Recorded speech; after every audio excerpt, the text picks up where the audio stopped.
Беше тоа на 27 февруари 1908 година, кога во Битола е основано работничкото просветно друштво Класно сознание, кој ги ширело социјалистичките идеи меѓу работниците.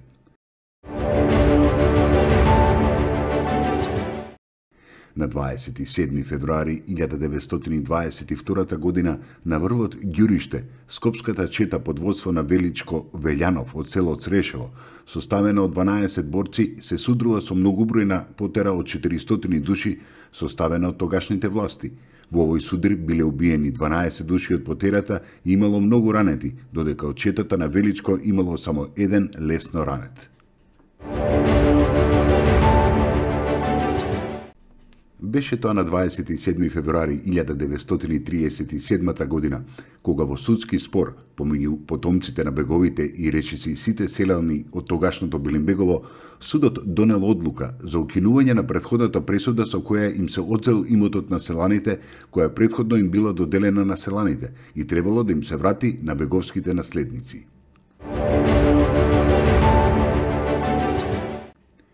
На 27 февруари 1959 година во Скопје е отворена првата самопослуга на улицата Ѓуро Салај.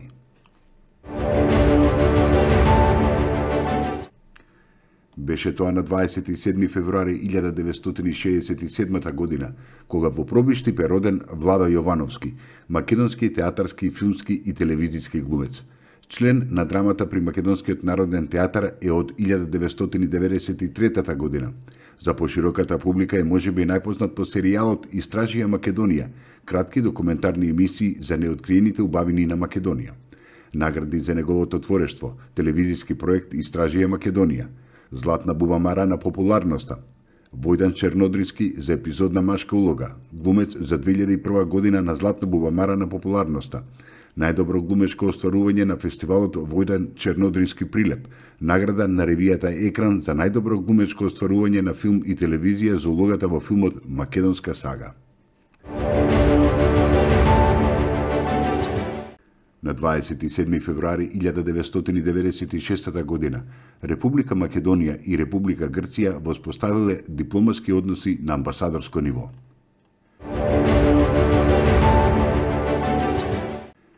Беше тоа на 27 февруари 1990 година, кога починал Михаил Петрушевски, македонски академик, филолог, еден од основачите на Филозофскиот факултет во Скопје, на кој беше вореден и редовен професор како и прв декан на истиот, а подосна и ректор на Скопскиот универзитет.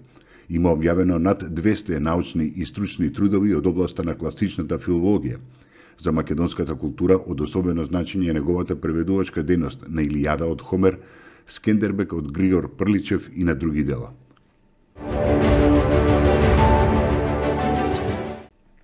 На 27 февруари 2013 година починал Александар Лековски.